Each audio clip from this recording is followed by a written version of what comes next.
প্রিয় বন্ধুরা আপুরা আসসালামু আলাইকুম। কেমন আছেন আপনারা? আশা করছি ভালো আছেন। আমি আল্লাহর রহমতে আপনাদের দোয়ায় ভালো আছি। চুলায় কড়াই বসিয়েছি গরম হওয়ার জন্য। গরম হওয়ার সাথে সাথেই দিয়ে দিব পেঁয়াজ, মরিচ, রসুন, জিরা, এক কথায় সব একসঙ্গে বেটে নিয়েছি। আর সেই বেটে নেওয়া মিশ্রণগুলি গরম কড়াইয়ে দিয়ে তেল ছাড়া একটু সময় ভাজবো। ভাজার পর দিয়ে দিব পরিমাণ মতো তেল। তেল দেওয়ার পর বেশ কিছুক্ষণ কষাইয়ে নেব। আজকে আমি বাড়ির স্বাদ পাওয়ার জন্য মা চাচিদের মতো করে রান্না করতেছি। এখন অবশ্য আমার মা চাচিরা আর আগের মতো রান্না করে না, কারণ বয়স হয়েছে। এখন ভাইদের বউয়েরা অর্থাৎ ভাবিরাই সব রান্না করে। তারপরও আমার মা আমি গেলে দেখি ছুটাছুটি শুরু করে কি রান্না করতে হবে, আমাকে কি খাওয়াবে সেই নিয়ে ব্যস্ত। আল্লাহর রহমতে আমার ভাবি দুইটা অনেক ভালো, আমাকে অনেক আদর স্নেহ করে। এইবার দিয়ে দিব হলুদ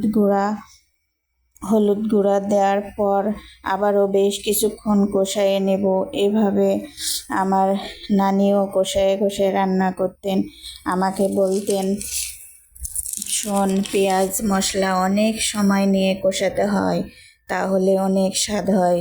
নানির কথাগুলো শুধু শুনতাম, কিছুই যেন মাথায় ঢুকতো না, কারণ আমি তো রান্নাই করতাম না। মা আমাকে চুলার কাছে যেতেই দিত না। কথা বলতে বলতে আমার মশলা কষানো প্রায় শেষের দিকে। এইবার মশলা কষানোর মধ্যে পানি দিয়ে দিব পরিমাণ মতো।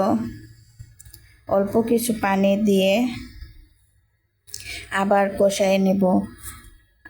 পানি দেওয়ার পর একটু কষায় নিয়ে তাতে পরিমাণ মতো লবণ দিয়ে দেব। লবণ দেওয়ার পর আবারও একটু কষায় নেব। ভালোভাবে কষায় নিয়ে দিয়ে দিব চিনি দেওয়ার পরও কষানো থাকবে, কারণ লবণ চিনি ও ভালোভাবে কষাতে হয়, তা না হলে রান্নার স্বাদ কমে যায়।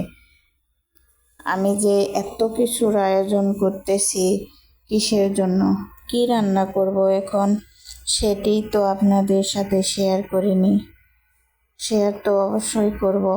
তার আগে আমি যে বাটনে পেঁয়াজ, রসুন, মরিচ বেটে নিয়েছিলাম, সেই বাটনে পানি দিয়ে ভালোভাবে মশলাগুলি ধুয়ে নিয়ে আবারও পানি দিয়ে দেব কড়াইয়ে।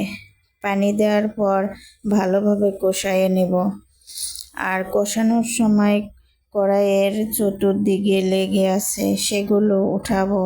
আমি যা রান্না করব তা ঝোল ঝোল বানাবো বা রাখবো ঝোল, এই জন্য পানি একটু বেশিই দিলাম।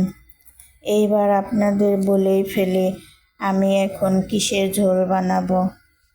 তা হচ্ছে পুঁটি মাছের ঝোল বানাবো। আমি যেভাবে পুঁটি মাছ ঝোল করে রান্না করি আপনাদের সাথে সম্পূর্ণ শেয়ার করলাম আজকের পুঁটি মাছের ঝোল রেসিপি।